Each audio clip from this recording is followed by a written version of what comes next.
Ladies and gentlemen, what is going on? It's been a couple days, and now it's time for the UFC 327 breakdown. Yuri Prochazka versus Carlos Ulberg, which took place on April the 11th, 2026. We're going to start off with the early prelim opener. That is Charles Radke versus Francisco Prado, and we will end with the juicy main event. It was an absolutely stacked card. We almost went perfect, and it was ridiculous. We had a lot of finishes as well. The prelim opener, like I said, Charles Radke, Chuck Buffalo versus Francisco Prado. We took Chuck Buffalo due to the fact that Francisco Prado just has a bit of a problem in the UFC with getting started. In his tenure on the regional scene, he did do quite well, especially in Argentina, posting an 11-0 record. He actually was absolutely dominant, looked quite good going into the UFC as well. Just can't get his boxing going. He doesn't have very good takedown defense as well. When he gets to the floor, he doesn't really get back up. His boxing's just not really improving at the rate that you would like for a 23-year-old, and the guy's lost 5 in the UFC now. Probably going to lose his contract as well. Chuck Buffalo did really well, improved quite rapidly, and looked to secure the W on the scorecards. I mean, he didn't really have enough power to put Francisco Prado away. He used the 3 inches of reach quite well and was able to just coast his way to a nice decision victory. Now, next on the prelims, you had Vicente Luque versus Calvin Gastelum, and I picked Calvin Gastelum to get it done by knockout. I felt as though Vicente Luque was at a bit of a power disadvantage here. 34 years of age, but had a brain bleed not long ago, a little bit chinny, not as good as he used to be, and we're at 185, so I felt like Calvin Gastelum here going to be a little bit thicker, going to be able to just chunk Vicente Luque, drop him to the floor, and it did happen. Calvin did drop him, but in turn, Calvin Gastelum got dropped himself, going a little bit wild in close range, ended up getting submitted with the signature anaconda choke by Vicente Luque. Calvin Gastelum, for some reason, went to his knees to try and get up instead of staying on his back for the rest of the round. I would not have ever given Vicente Luque an attempt at a Durst choke, especially because Calvin Gastelum had one earlier.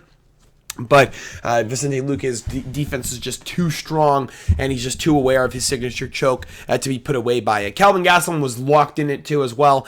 Just could not get it. Calvin Gastelum ends up getting submitted with less than a full minute to go inside round 1. I can't believe Calvin actually lost that fight. It really should have been a layup for him, but Vicente Luque continues to be a little bit of a question mark at 185 with his career. Oh, man. It's getting to the point where you can't even believe this guy's still alive. Joel Alvarez not being able to finish him as well is a fucking crazy feat. Next on the prelims, you had Markel Medeiros versus Chris Padilla.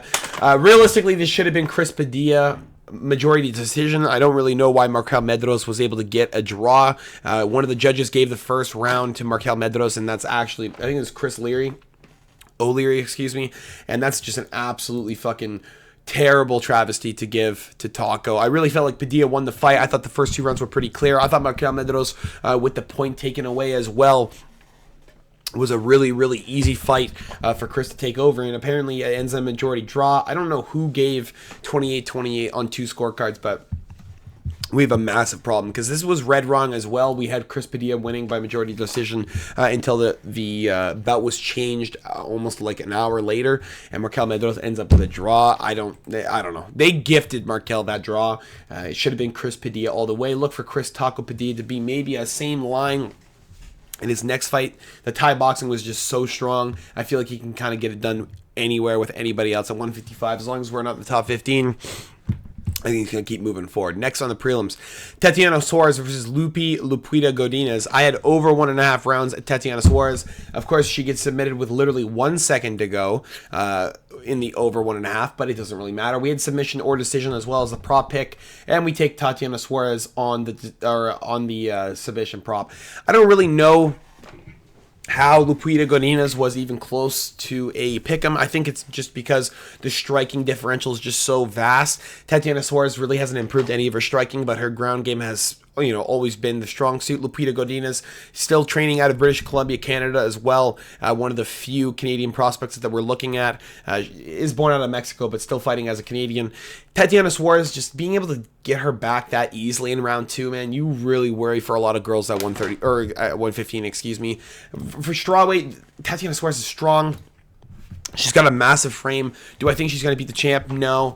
But do I think she's going to gatekeep for the next at least 5 years? Probably. Tatiana Suarez is 35 years of age. She's probably got another 4 to 5 years left in her. She wants the UFC gold. I don't think she's going to get it. She doesn't have the power to withstand anybody, and she doesn't have the cardio as well to outlast anybody in a 5-round fight. So you just kind of look and you pick and choose your battles with Tatiana Suarez. But if she gets another layup fight for 3 rounds, you'll pick Suarez again. Next on the prelims, you had Mateusz Gamrot versus Esteban Ribovic, and I picked Mateusz Gamrot to win by decision. Again, this is another fight that was way too fucking close on the odds for some reason.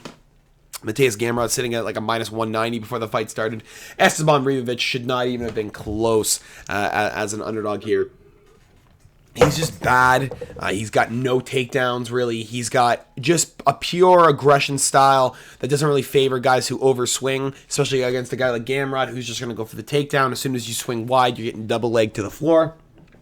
And Esteban Ribovic continuously kind of just gave that position to Mateusz Gamrot until he ended up with an arm triangle choke. Esteban really could not get out of it at all, neither. Tried answering the phone, just didn't get a long enough call. Gamrot comes smashing through the guard and put Esteban Ribovic out. Now, I really would like to see Gamrot fight somebody a little bit better in the takedown defense department. I think Bobby Green would be a good fight. Let him try and give him a little bit of old man strength in the pocket, because he's so hard to take down. I think Bobby Green would be a really, really good fight for Mateusz Gamrot to try and get a little bit of a tune-up, especially because he'd be good in all the areas that Mateusz Gamrot is just not. So you could see maybe a breakthrough for an underdog there, but Mateusz Gamrot just smashes through Esteban Ribovic. It's not even close. The odds shouldn't have been close either, but we get it done. Light work. Kevin Holland versus Randy Rude Boy Brown next on the prelims, and we picked Kevin Trailblazer Holland to get it done by submission or decision. He had Randy Brown in a Darce choke for about a minute and a half there, where it was so fucking deep. Randy was barely breathing, and I don't know how this kid was able to get out of it. I need to learn it, whatever fucking defense it is. But this guy was literally locked, like fully, deeply locked into a anaconda choke, and was not able to. It wasn't forced to tap at all. He was still breathing, still moving as well.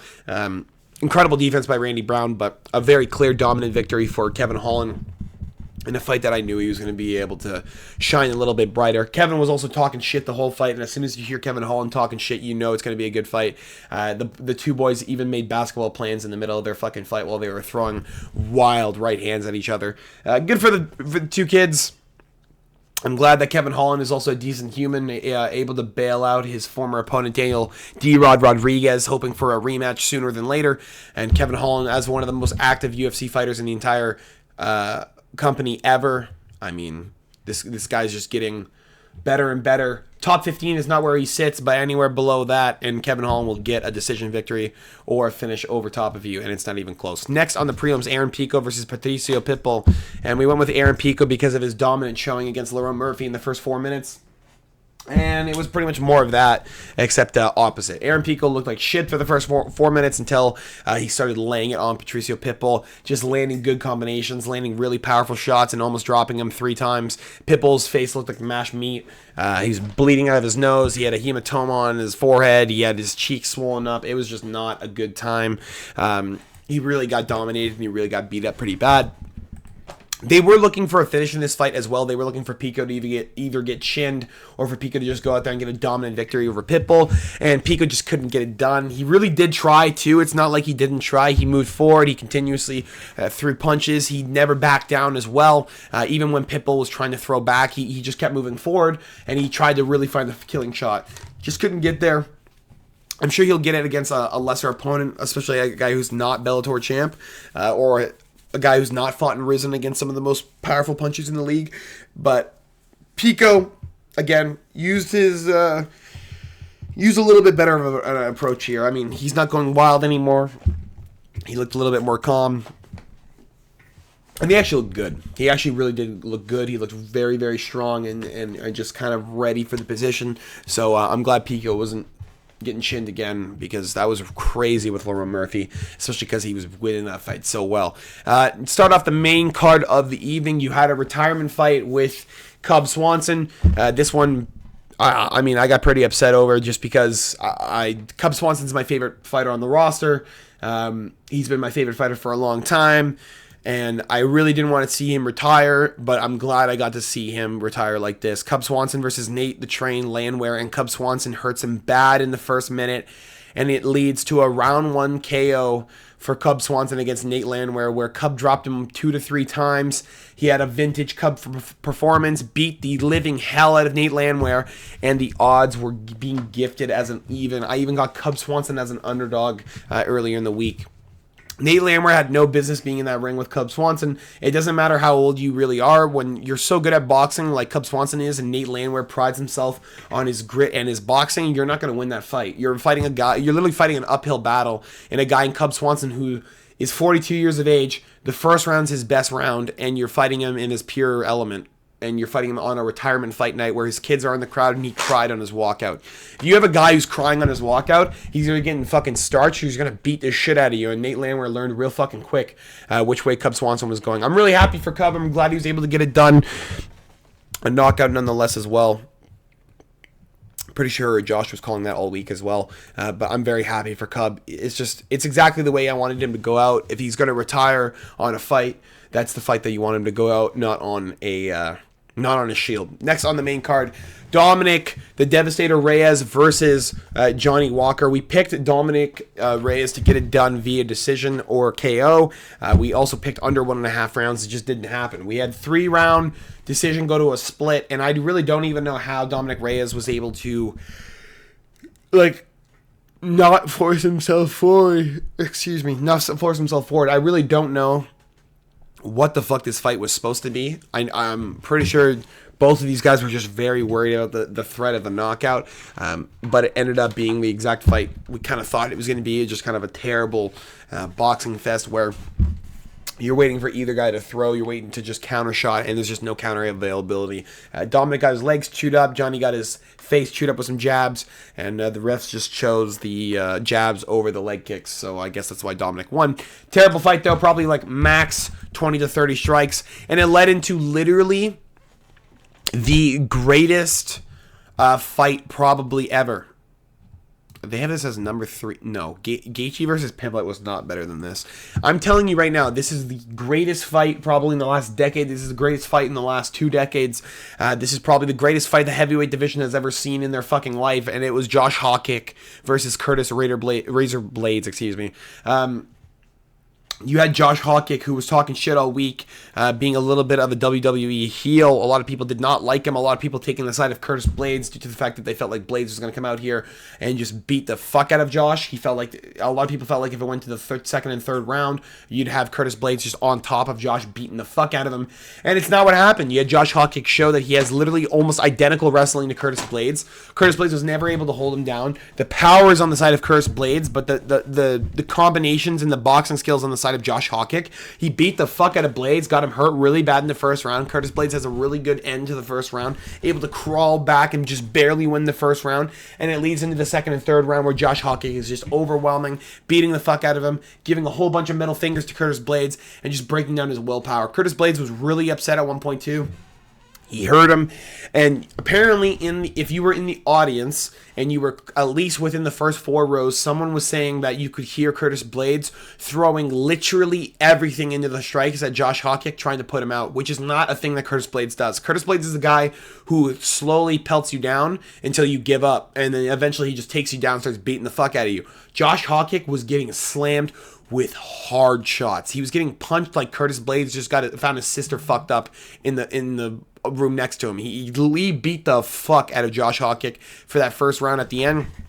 Josh giving him some middle fingers back and just able to just move forward and dominate the second and third round. Ends up winning a unanimous decision. Josh also gets gifted a UFC fight on the White House card. He is fighting Derek Lewis on UFC 250.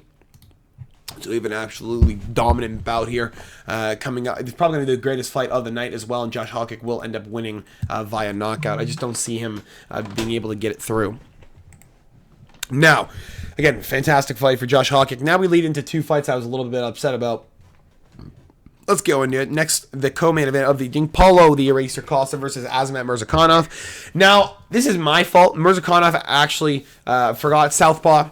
And Paulo Costa, historically against southpaws, wins every single time. I think he's only lost to one southpaw in his entire life, and it probably was Izzy because he's a switch stance. And Azamat Murzakanov has a really good jab. Lacks the reach, though, and lacks the height in order to have the frame advantage when he's fighting guys like Paulo Costa, especially a kickboxer who's just ripping kicks to the side of Azamat Murzakanov, ripping body kicks and ripping kicks to the forearm. He was really just trying to damage Azamat Murzakanov slowly but surely, which was clearly the way to go. Paulo Costa wins the first round with a lot of body kicks and just allowing Azamat Murzakanov to basically follow him. Azamat Murzakanov comes back in the second round, beats the shit out of Paulo Costa, has him really hurt, has him breathing very heavy, and it seems as though Paulo Costa is going to gas out in the third round. So Azamat Murzakanov moves to a minus 500 favorite before the third round starts. As the third round starts, Paulo Costa lands a leg kick, or excuse me, a body kick on the left side of Azamat Murzakanov's body. Murzakhanov only gets one arm up, and you see almost immediately Murzakhanov does not like what just happened. His arm is now sitting below his tit. He doesn't throw it anymore, and the only thing he's covering is kidney side. And a lot of people were like, what the fuck just happened? Why is this guy not blocking anymore? Oh, he probably broke his forearm. And what happened immediately? Paulo Costa throws a high kick. He tries to block that one.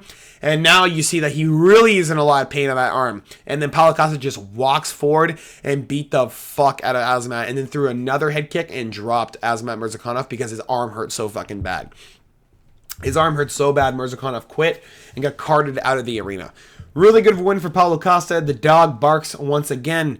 A plus 200 underdog. Really should have been a plus 200 dog as well. Just is able to get it done. Able to prove that his fighting capability against southpaws is still statistically relevant. And I lose another one just because I didn't listen to the fucking math. And I chose to listen to myself rather than the math. Paulo Costa, I was going to take it a plus 3.5. We chose to take Azamat Murzakanov by KO or decision.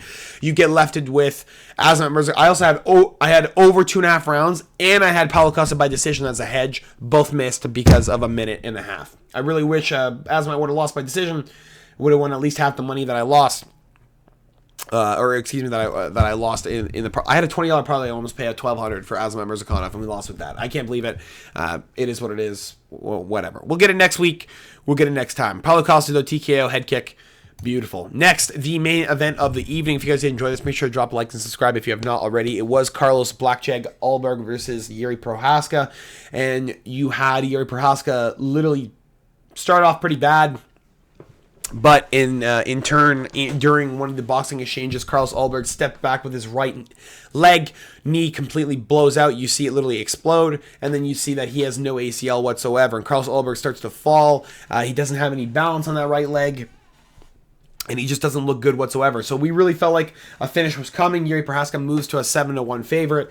It's round one. You know, Yuri Prochazka, all he has to do is stay away from Carlos Ulberg and just throw leg kicks. That's the only thing he has to do. He has to stay away from the check hook because he can't move forward that well and just hit the leg. And then at the end of the first round, it will be a TKO victory because his ACL is completely blown out and he can't walk. And what happens is you get Yuri Prochazka walk right into a check hook, and the left hook drops Yuri Prochazka, and he gets proceeded to have a fucking violent finish. And Carlos Ulberg is the new champion of the world. He is now the UFC light heavyweight champion of the world because Yuri Prochazka couldn't fucking spend 5 seconds to stay away from the guy and just let it happen. He said he felt mercy. Motherfucker, you are dumb as shit. You are just garbage, because I cannot believe that he waltzed into that and not expecting to get check hooked, because the whole camp was talking about the Carlos Ulberg left hook. Literally, the check hook was the main focus, because he got knocked out the same way against Pereira. It was the main focus of the entire camp, excuse me. And Carlos Ulberg fucking chins him with no ACL. Yuri Prochazka loses a title fight against a guy with one fucking leg. No power leg either. It's the back leg. He had no power. He just sat on all of his weight forward, and if he missed that left hook, Yuri probably could have fucking cracked him. Nope, chins him. Yuri Prochazka gets knocked out cold inside the first round with not even a minute and a half to go inside that first round. It was a terrible display a terrible showing by Yuri Prochazka, and it really should have been an easy knockout for him, but you're left with Carlos Ulberg getting the performance of the night bonus and the UFC light heavyweight belt. I mean, it is what it is. Fantastic fight card in Miami, Florida. At least it had some bangers, but we didn't really bet that main event. We did put some money on it afterwards, but I think the pick was, it can go either way. I think we picked Yuri Prochazka, but still, we almost got the fight card perfect. We were so close. We were only 2 fights off. Whatever. Maybe next time. Hope you guys enjoy. Make sure to drop a like, subscribe if you have not already. I'll see you guys all next week. we have what? I guess I'll have the video up later today, the 14th of April. So I'll do a double upload today. We're going to take a look at UFC Fight Night, Gilbert Burns versus Mike Malott, which is taking place on April the 18th, 2026 in Winnipeg, Manitoba. It's a terrible fight card for Winnipeg, but it is what it is.